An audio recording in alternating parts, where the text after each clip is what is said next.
I wondered, how much do you feel an international mindset had to do with the fact that you clearly were not a product of your environment? Where did you get started with your online business? Because you said you spoke mainly to real estate agents. Like, how did you end up teaching people how to use AI? So, welcome to the episode. And you're hearing this on a Monday because Monday is the new series, could be the best segment out of the other two, well, three now, that I have on this podcast.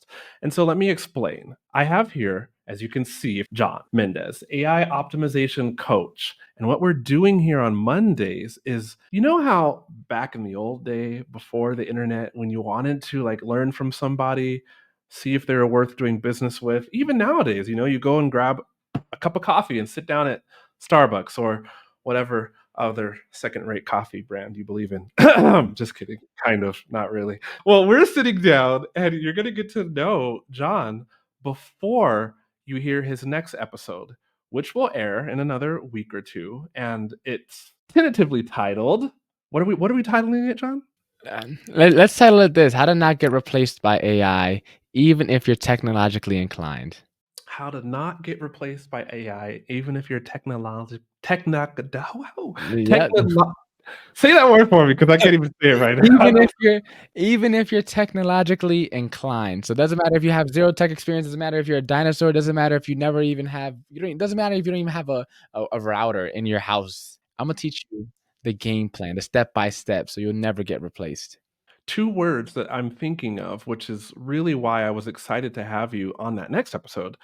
When you say prompt engineering, I was like, this is what the listener really wants to hear about because as online business owners, I've heard of, though I've done a lot of prompt engineering, I've heard of ChatGPT, I've heard of Gemini, I've heard of, apparently I haven't heard enough since I'm struggling so hard to pull out these names. Bard, what's the other one that Claude, another Claude, big one. yes. But the quality really is in the prompts, and it really is in engineering your prompt. Let's call it setting up your prompt for AI success. And so I can't wait to share that episode with the listeners of this podcast. But right now, we just want to get to know you. And you know what was really intriguing me as we were talking before we hit record, John? You love speaking in person. And I've been to your Instagram and I met you at an in-person event, but you really do speak a lot. You're going on tour and you're speaking in a lot of places. Tell me first, like when you do speak in front of audiences, what kind of audience do you speak to usually? Yeah, so primarily it's always started as real estate agents, and I can get to the backstory as to why. I'm sure we'll cover it later, but the quick 20-second backstory is I got licensed as a real estate agent and I got asked to teach a class. And from there, majority of my audience was real estate agents just because I was in that industry. I was an agent myself.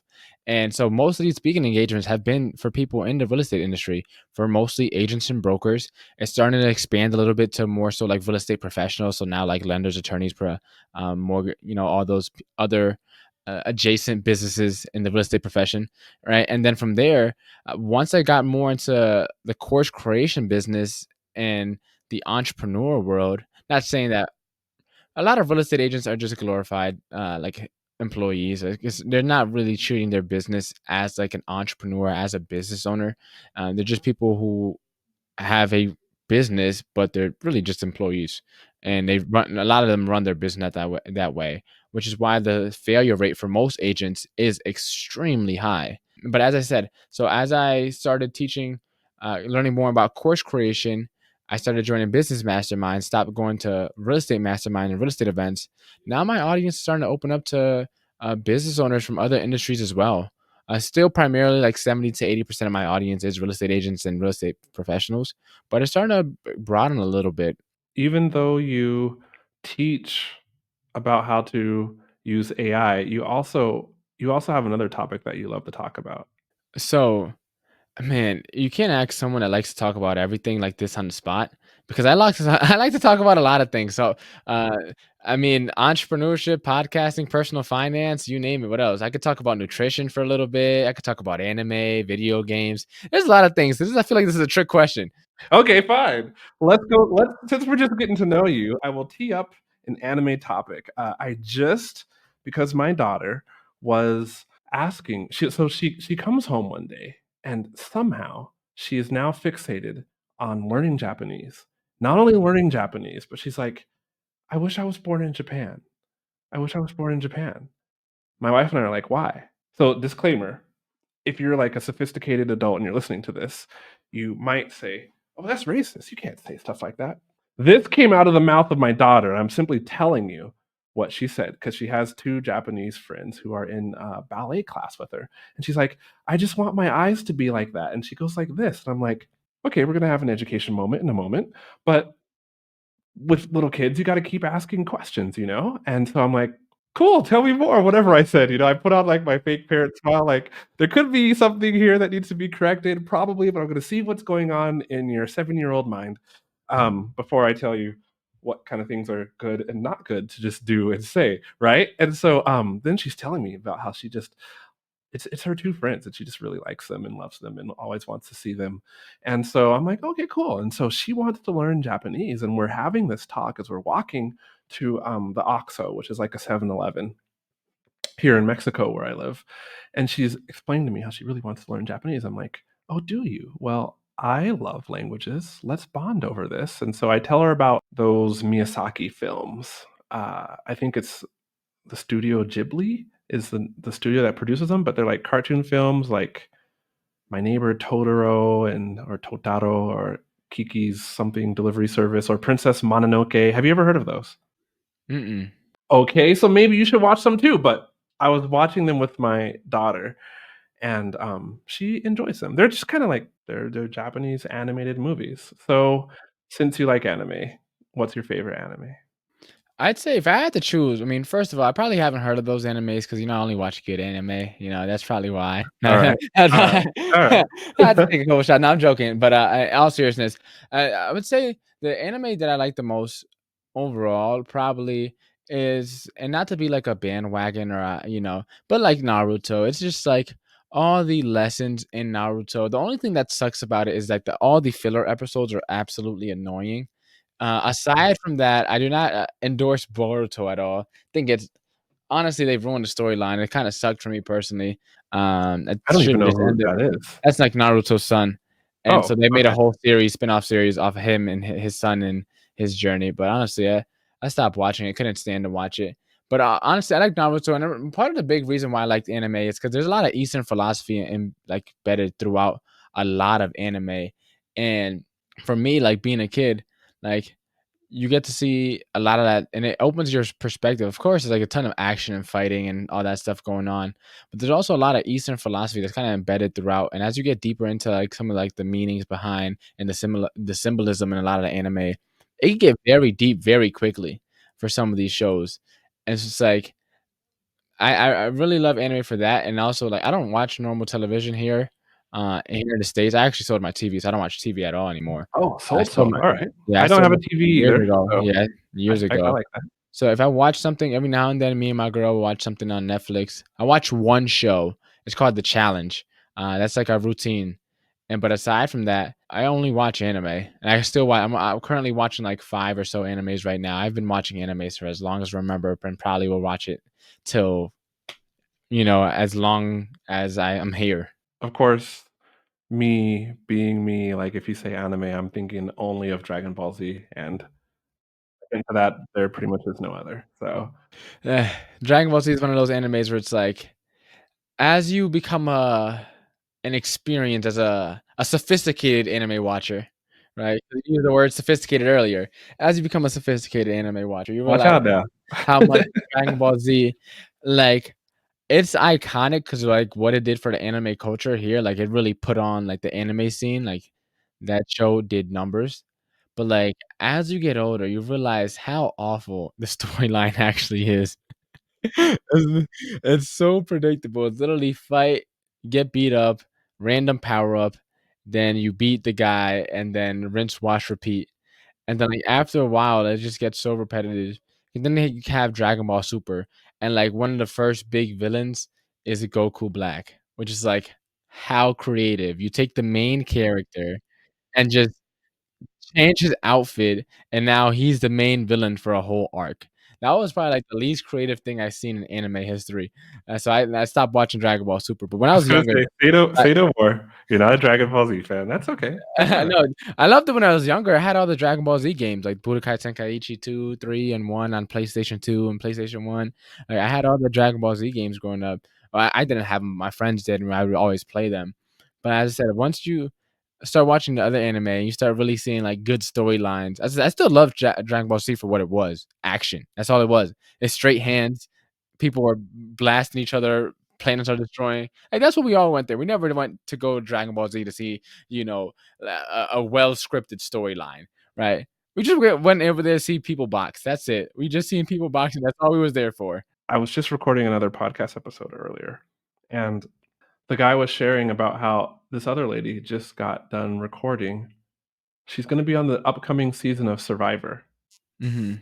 And so I'm going to have her on the podcast if she's willing, but to explain how, as an online business owner, how you can get your online business set up so that you can take 3 months off to film Survivor and like your business still runs and grows. And I was quite impressed with that.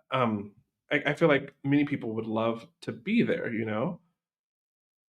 Where did you get started with your online business? Because you said you spoke mainly to real estate agents, and I know you said there was a story there. So, like, how did you end up teaching people how to use AI? Yeah, should I take you back in the time machine, or should I just give you the quick and dirty? Take us back in the time machine. Yeah, so I would say I was never the traditional entrepreneur. I didn't have the lemonade stand. I didn't have the paper route. Wasn't selling candy bars at school. I had friends who sold like sneakers, and sometimes they'll go into like a sneaker convention with like 3 pairs of sneakers and come out with like 6, 7, 8. Sometimes I come out with like a whole wagon full of like sneaker boxes. And so I had entrepreneurs around me that were my friends, but even my family, there wasn't any entrepreneurs. Everyone just worked until they died. And my grandpa, I used to tease him a little bit. And especially when I worked at the restaurant job, I used to say like, "Hey, another day, I'm gonna go trabajar como los burros," right? To work like a donkey, pretty much. And that's how my family knew. Let's work until you die. Just work, work, work. That's pretty much it. I wasn't surrounded by people who were financially literate or financially savvy at all, or investing. Like all this stuff that we're talking about now was very foreign to me, almost non-existent.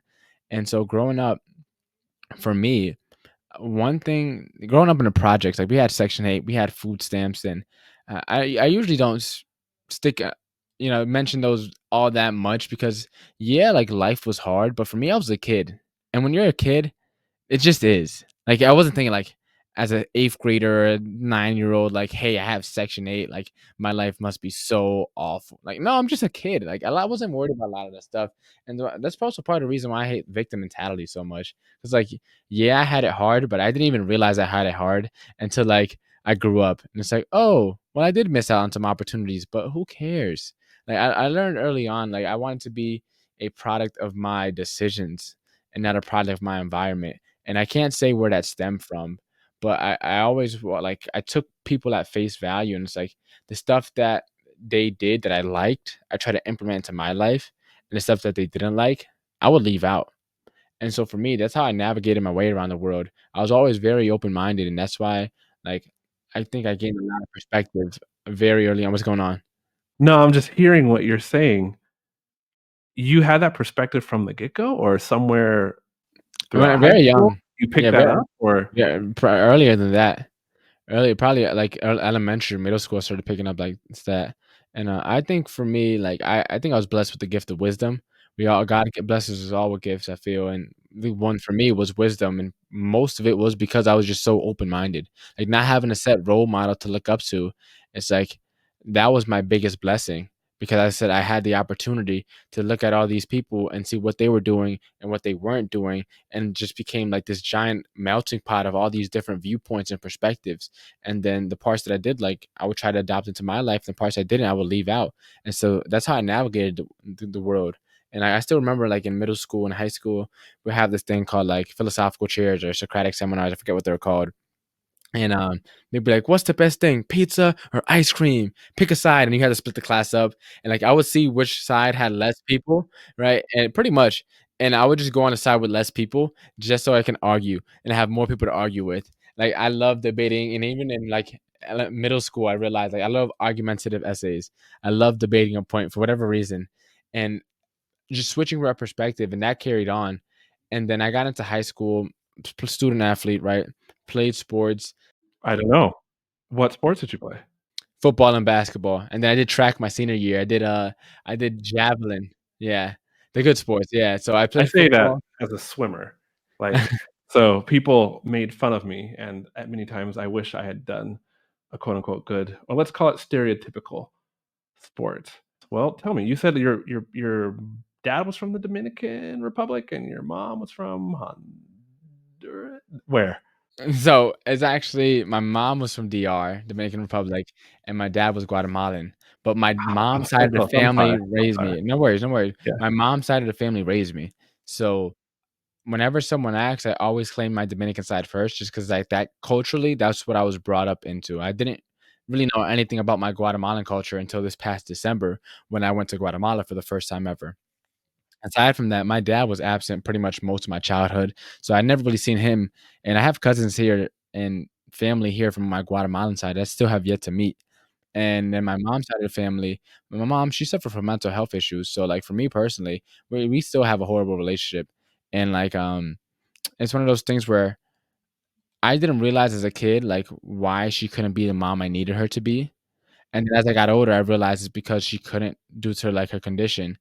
But then, like, even now, it's like she still thinks she's my mom, and in my head, that ship has sailed. So, for me, my grandparents are the ones who raised me. They're my parents in my head, and that's for me, as I said, was also another big blessing because Hey, we'll get right back to the episode in a moment. You want to make sure that you're avoiding all the mistakes with Facebook ads that could cost your business a good amount of money because your ads just aren't running like they should be. Well, you can hop on a call with me and I can look at your Facebook ads and you get to leverage my 3 years of Facebook ads management experience, optimize your account, fix it up right then and there on the call so that your ads will be running better and getting either more leads for you or making more sales for you. If you want my help, that is theartofonlinebusiness.com/call. And we can hop on Zoom together and you will learn so much as I fix your ads for you. All right, now back to the episode. I think one of the biggest things about my upbringing that I loved is that my grandparents didn't try to shelter me off from anything. Like, they were very chill. I had some chill grandparents, but also, like, I grew up in the projects. So it's like all the drugs, all the gang activity, all that stuff was always around me. It was always right nearby. And I never ever dabbled with it. I knew that wasn't a route, especially once I started going to church. I started going to church around like 3rd grade. So that had a big factor to play into it. And so that helped start building the right foundation, the right morals. But like for me, it's like it was always there. But because I know we want things that we can't have. But no one ever told me that I couldn't go down that route. I mean, I always could have. It was right there. But I just chose not to. And it reminds me of this quote that Jordan Peterson talks about this subject. And it's like the rabbit who does no harm to you isn't actually virtuous because even if it wanted to, it couldn't. Right? It's the lion that could kill you that chooses not to that displays true virtue. And so for me, it's like a lot of people say, oh, I haven't done this, this, and that. I haven't ever drank in my life or did this. And it's like, well, where was the temptation? And one of the points I always bring up is like, is a man loyal if he doesn't cheat on his wife, but he never had the opportunity to cheat? And it's a question that usually gets people it's usually a 50-50 response that I get from most people when I ask that and bring that question up. It's like, "Oh, he never cheated, so it doesn't matter if he had options or not. He's loyal, he never cheated." But then, like, it's like, if you never had the temptation, if you haven't never had the opportunity to cheat, are they not cheating because they don't wanna cheat? Or are they not cheating because the opportunity never presented itself? And that's something that a lot Does of it people don't. matter? Because Yes. does it? Yes, 100%. Okay. Why? 100%. Because it's like, you never truly know. It was back to that Mike Tyson quote, right? Everyone has a plan until you get punched in the face. And so it's like, you could say, "Oh, I never cheated on my wife. Oh, I never this." And it's like, okay, but have you ever had the opportunity to do so? And if you haven't, then you can't really say. Like, if for example, let's bring it to online business. Yeah, my course helps people make thousands of dollars. Okay, but do you have anyone that been through your course? No, but if someone did go through my course, it would make them millions of dollars. Oh, well, that's not enough of a testimonial for me to buy your program. I think you're BSing me. I don't know, that's a stretch. I would beg to differ politely. So state your point. But so to keep on, so, but to keep it to the thing what we're talking about, it's like, is a man loyal if he doesn't cheat but never had the option to do so? He is loyal, but maybe the proof of, like, his loyalty hasn't been tested, but, like, by the definition of loyal, he's still loyal if he hasn't cheated or not, whether or not, like, he had the opportunity to cheat, like, if we're just going, like, by the definition of being loyal, then yeah, he's loyal. Now, in his heart, like, is he like, has he been tested and can say that, like, he's loyal because he made the decision, like, in the face of temptation to be loyal? Like, he can't say that, but he can still say that, like, he's not actively going out there and looking for opportunities to cheat, you know? But as remember, but in this situation, is if he didn't never had an opportunity, he's not loyal or not loyal. He just there just isn't anything. He's not anything. And that if he never had the opportunity to cheat, he's not anything. And he's not loyal or not loyal. He's just not anything. If you had the opportunity to cheat, and then based on what you decide to do, only then could you be labeled as loyal or not. Is kind of what the thing kind of stems to, and to like tie it back to what the original point where it's like a lot of people say that, oh, they're this or this and that, but it's like if you never had any adversity, if you never had any temptations, right? It's easy to live a clean life, right? If there's nothing that you've never been tested. It's easy to say that you're this, and that if you've never been tested, right? And so that's kind of like the where the point stems to. And so for me, I don't even remember where I was originally going with that point. I think I was talking about like, It's okay. We're just talking and relating. But I have a question for you. You were talking about growing up in the projects. Oh, this is where you were going, and you were saying that though let's just everything, call it the lifestyle, call it gangs, call it drugs, were around you, you never really wanted that.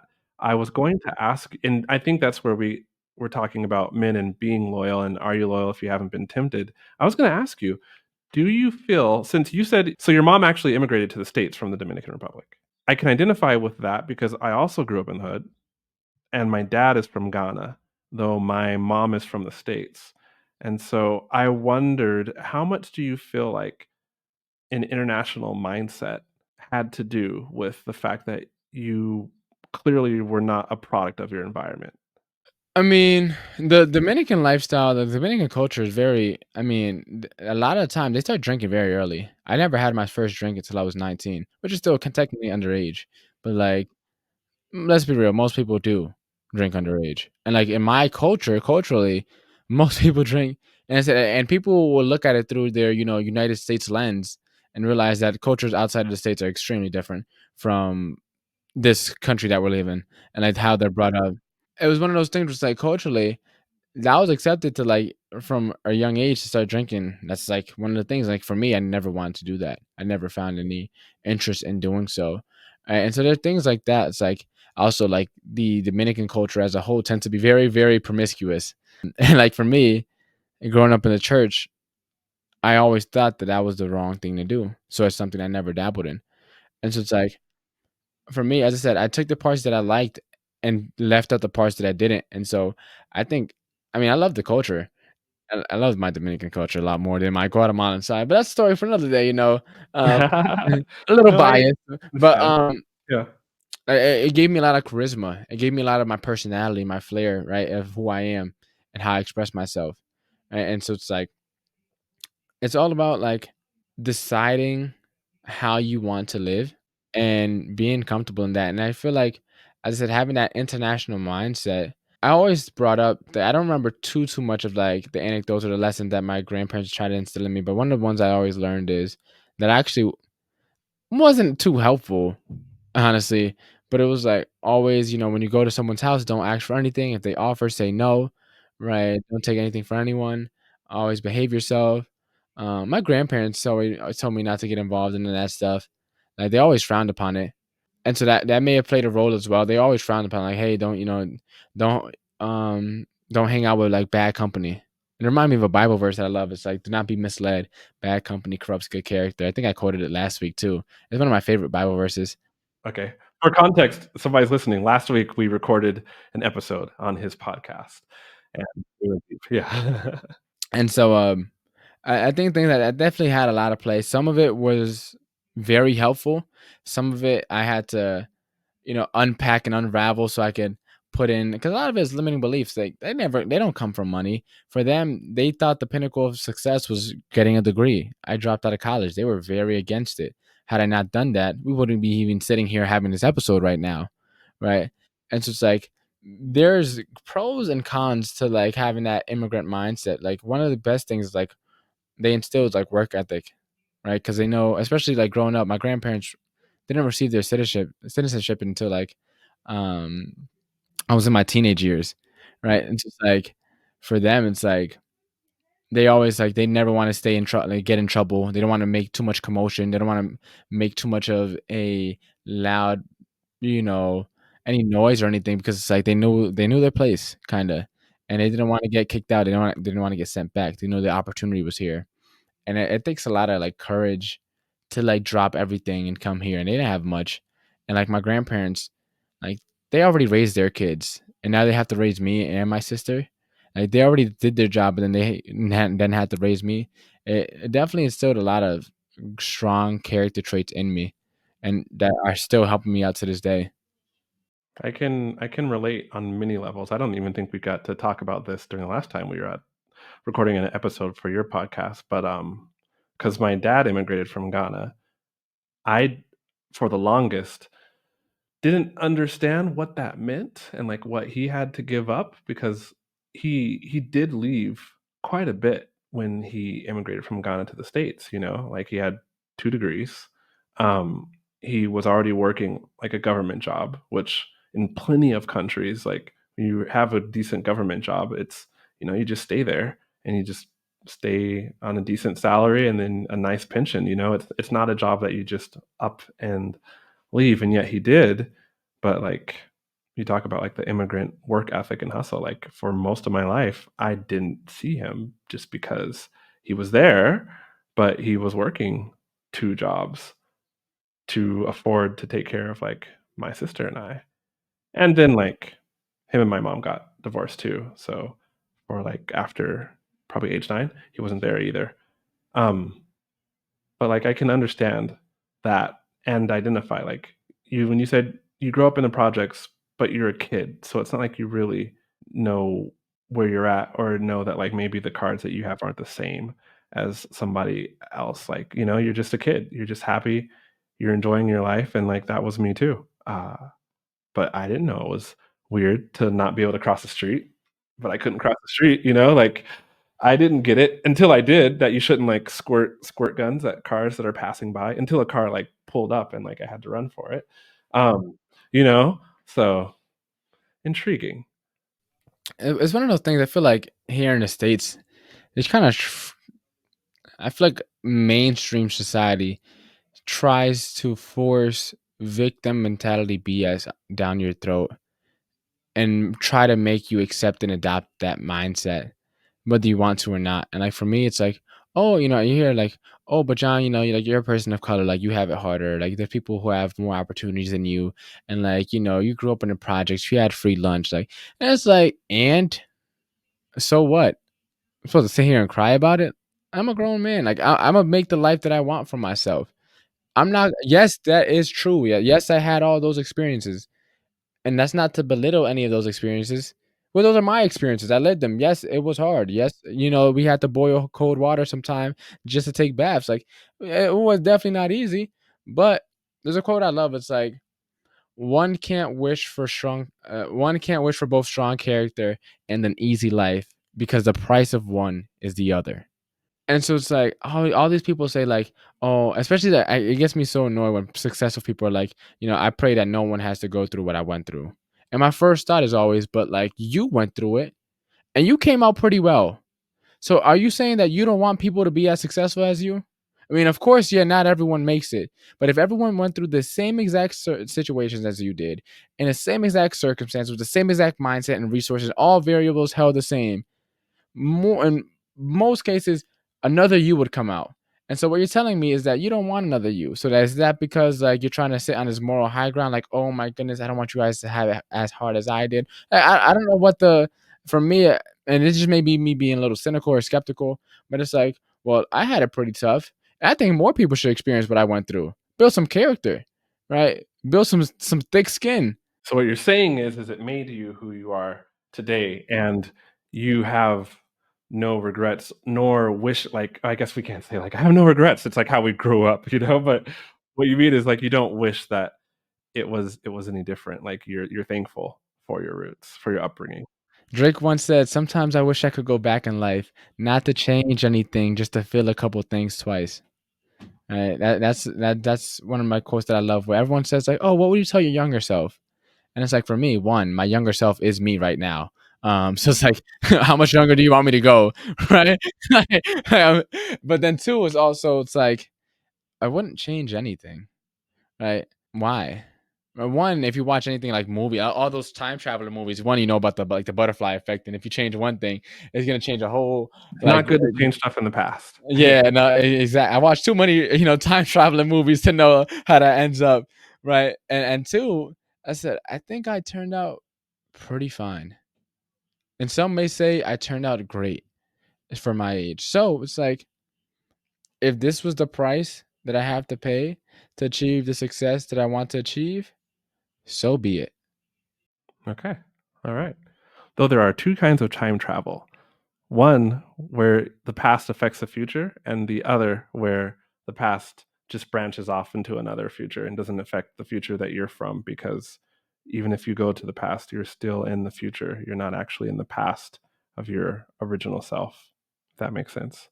Nope, it doesn't. But we're gonna keep it going. Does it? All right. I was talking to a guy today who tried to break down time travel according to two different branches of like Hollywood, and he was explaining to me that, and maybe I didn't do it justice, but what he was telling me was you can go in the past and you're truly in the past, in which case you make decisions that, if you mess up too many things or if you change too many things in the past, then you might change yourself out of existence because you came from the future.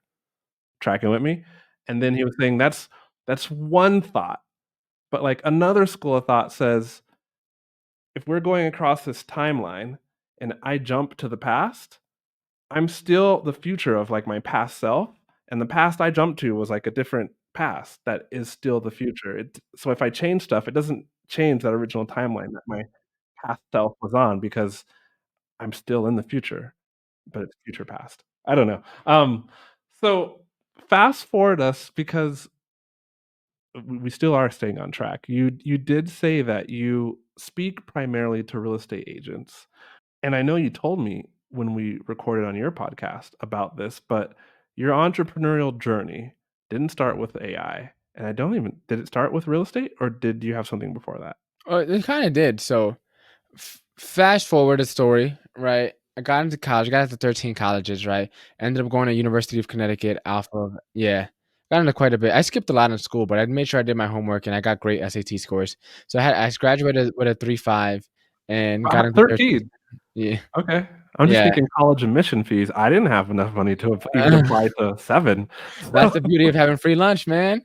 Got the free admission fees, man. I got that all waived off. I was sending off. so I must need to have met your counselor, because I had free lunch all my years growing up, but I still had to pay for college applications. Why do you have to apply to college anyway? Let's not. So That's a you whole nother applied rabbit hole, right? you And so I got 13 into colleges. yeah, so I knew college was a scam going into it, but I didn't know any other vehicles or any other like routes to go down. So I just went to college anyways. Went to UConn, had a great time when I was up there, in a bunch of clubs, a bunch of organizations. Got heavily involved in almost everything. 378, like honor society. I was having a blast. End of my freshman year, pandemic happens. Boom, March 2020. Never end up coming back on campus. Then fall 2020, I ended up starting my sophomore semester and I read Rich Dad Poor Dad, and from there it made me realize that there was another way of viewing the world that wasn't being taught in school, wasn't being taught in my environment, but more importantly, like wasn't being taught back home, right?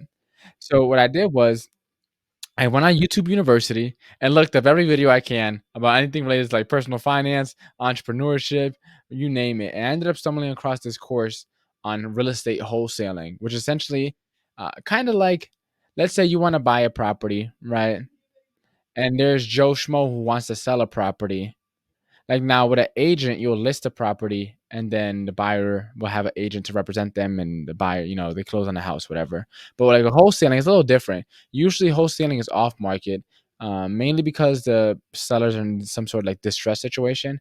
And it's like, all right, I'll get the pretty much I'll get the seller, I'll connect them to you, the buyer, and then I'll get a sort of like finder's fee of some sort for connecting you two. And so that's essentially what wholesaling is for anyone that's listening. And I was gonna do that, got my LLC filed, got my logo name and all that stuff. And I was gonna start wholesaling, and an attorney in Connecticut was like, "Oh, you can't do that." And I thought they were the professionals. You can. That's the first thing I learned is you can. But at the time they were the professionals. They were the attorneys, right? And so I was like, well, but I don't want to be in trouble with the law. So let me just drop this idea. From there, I ended up starting my spring semester of sophomore year, still online. And I ended up deciding to start my real estate university classes to get my real estate license because I was just at K Jewelers and I was helping people buy like all these jewelry and all these engagement rings and stuff. And I was like, well, if I can help them with this and I'm making some money off of it, imagine I help somebody with a house. How much better I would feel, how much better they would feel. Because people would come in and buy like $100 ring and like act like they just won the Super Bowl. Like they were super excited. So like imagine a house. So I was just like, all right, Well, these are significant milestones, like a ring for engagement and a house, just it's a significant American milestone. exactly. And so I was like, all right, now imagine that. Now a house, it's like 100, 1,000 times more. Right. So I was like, sign up from Real Estate University, stop showing up to all my college classes online, and just went all into there. So I was working about 70 hours between K Jewelers and I started at a restaurant. And whenever I had free time, I would pretty much study for my real estate exam. And so for about like 6, 7 months in 2021, it would just like every day was like Groundhog's Day. It was just like the same day, rinse, wash, repeat for forever. I barely remember like that whole first half of 2021. And so from there, I ended up getting licensed 2 weeks after I turned 20 as an agent, September like 15th or so or something like that. I got licensed as an agent. Around that time, right, me and one of my boys were talking about a month before. He was like, yo, bro, we should start a podcast. And I'm like, yo, bro, I'm not gonna lie, that's a good idea. Um, he ended up going back to college. I had already dropped out to pursue real estate, so our schedules didn't match up anymore. And from there, I procrastinated. I was thinking of a name. I couldn't think of any. And it took me about 3 months, but I finally came up with the name Walk to Wealth. And the whole story behind the name is for the 99% of us that aren't overnight sensations. It's a long walk to wealth. And some people may walk faster than others, but what good is sprinting to the finish line if you've passed out when you cross it? And so that's how the podcast came together. And so January of 2022, I launched the podcast. I ended up quitting K Jewelers a couple months before that. So I was just working at the restaurant, got my real estate license, launched the podcast January 2022. I was in a couple of real estate calls in January, and it usually took place from between 6:30 to 7 in the morning. Now I'm normally in the gym at that time, so I normally never share. And one day they were talking about social media. And I was like, "Oh, my time to shine." Right? So, I ended up not being able to share because I was in the gym, so I just typed up what I wanted to say and posted it in the Facebook group, and I had tons of people, like, loving, commenting, sharing the post, and one of the co-hosts was like, "John, would you mind teaching a class on this?" And instead of saying, "Yeah," I said, "I never taught a class before." And she was like, "John, listen, let me know when you want this scheduled." So, I couldn't say no to her twice. I couldn't fumble this opportunity twice, so what I did was I just figured it out.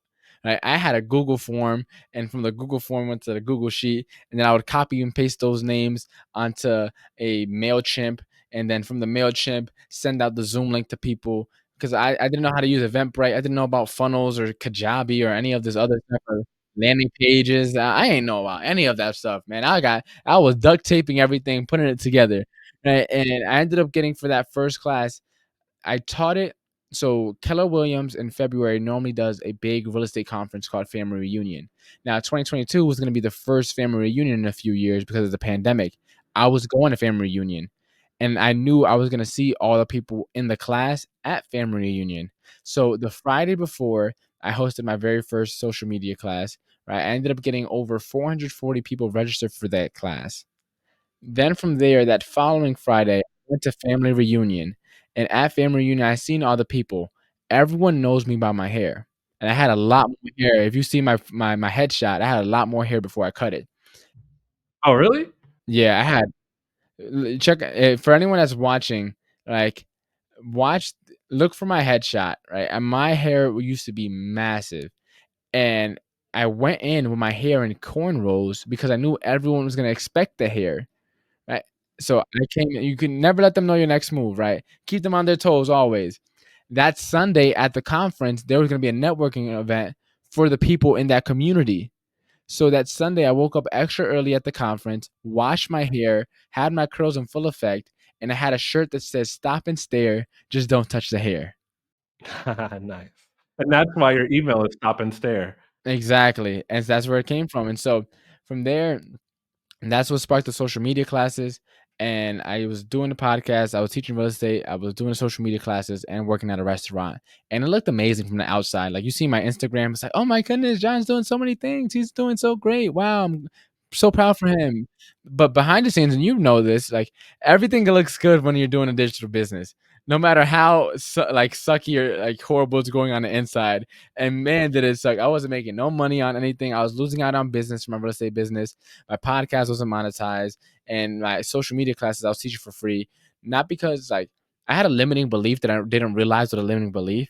Like, I said like, oh, I'm just to teach these classes my way of giving back. And on my second class ever, I had a little over 400 people sign up for it. One of my friends, she's a millionaire agent down in Maryland. She was like, John, never do another one of these again without charging. And I was like, oh, mind you, this is live on the class in front of like 180 people live on a Zoom call. And she was like, "John, drop your Venmo right now." And she's very direct. She's very direct. She's like, "John, drop your Venmo in the chat right now." And I felt so cringe because I was like, I didn't do this to get paid. And I had a real estate coach who was like, "John, you should be charging for these things." And people were telling me I should be charging, but what I realized later on was I felt unworthy of receiving the money because I wasn't selling houses.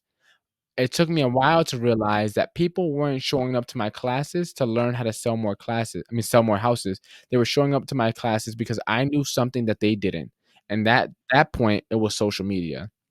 So fast forward a little bit. Now it's September of 2020, two, and I read this book called The Passion. I think your passion project, or I forget. It's by Brian something. It's about your purpose I forget what the book is. I have the book. I gotta find it. It's an amazing book. And it's all about like the word purpose and like finding your purpose, uncover your purpose. And from there I was like, all right. When Passion Meets Project by Brian Aspinall, that one? No, no, no, no. It's Nope, something not that about one. no, it's I Brian and his wife. They had a TED talk too. Okay, keep going. I tried to help you out with Google, but it did not. So I ended up starting to think about like what I wanted to do, and I started seeing ads for ClickFunnels. So I was like, all right, let me sign up for this Your First Funnel Challenge, or this, I forget what the name of the challenge was, but they were launching ClickFunnels 2.0. And so I signed up for the challenge, and in there I signed up for my ClickFunnels. One funnel away, I think. I think it was one funnel away. It was the no, one funnel away is the 30-day one. It was a 5-day challenge that they had. Your First Funnel Challenge, that's what it was. It was the Your First Funnel Challenge. And from there, I ended up going through it, and Mendez Media was taken. So I was like, all right, what's the next best name? Stop and Stare Media, right? Because when you create content, you need people to stop and stare. I'm surprised that wasn't taken. Did you get that domain? Yeah. Stopandstare.media is my website. .com. No, stopandstare.media. Oh, .media. Okay. But still, that I'm surprised anything with Stop and Stare and Media is. And so it's mine. Don't get any ideas, anyone in the chat, and that's listening. And so from there, I ended up starting Stop and Stare Media, and now I was gonna teach these social media classes for free, and then offer like content creation services. I want to start up an agency, right? And after my first client, I realized I hated creating content for people, especially because I still had to create all my own content. So that was awful. So I was like, all right, let me scrap this idea up. So now I'm at this point where like, oh my goodness, I'm struggling. I'm not making any money, burning through my savings. It's about to be winter time. Restaurants super slow in the winter, so I knew I wasn't gonna be making any money. And I was like, all right, let me start going on YouTube University again.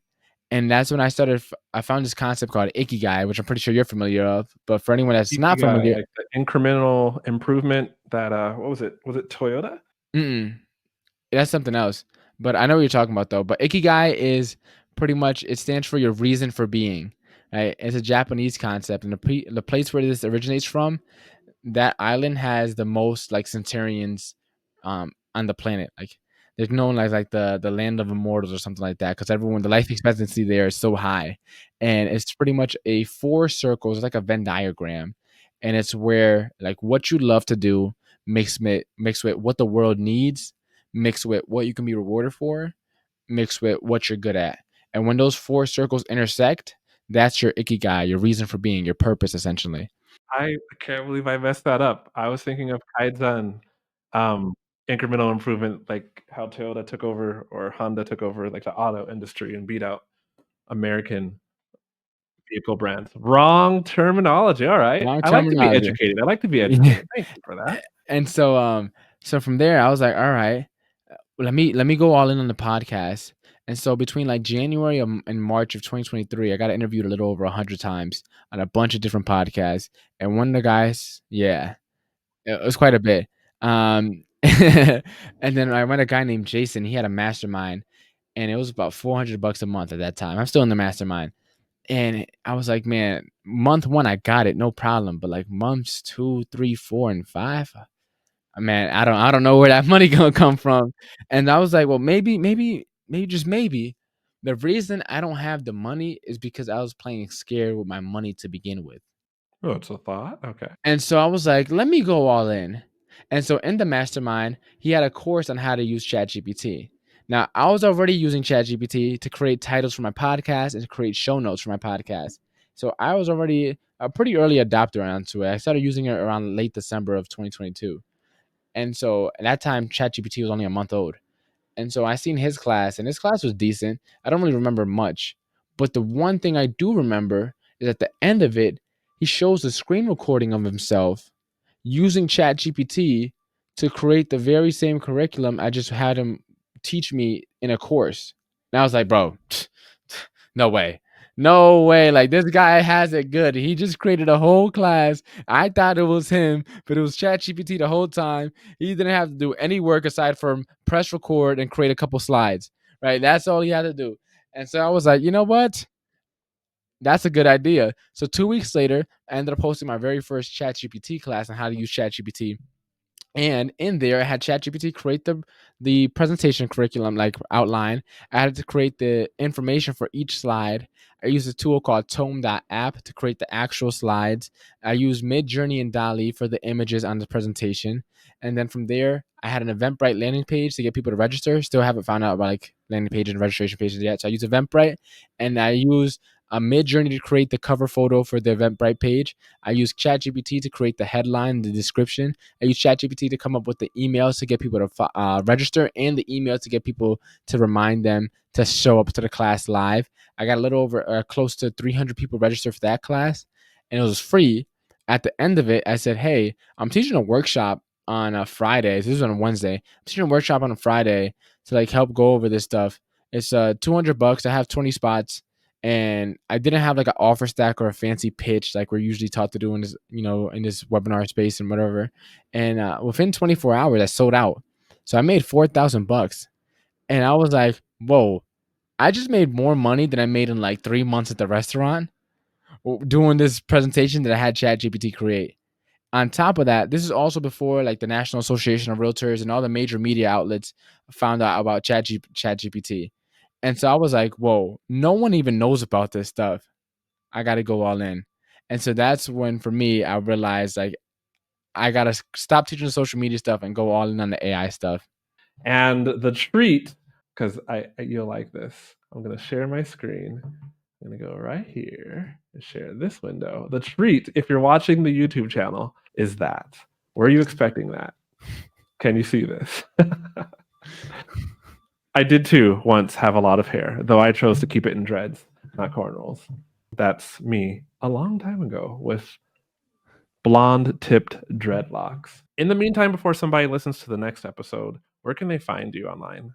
If you want to start leveraging ChatGPT and AI to help grow your business, you can follow me at John Mendez Official on Instagram.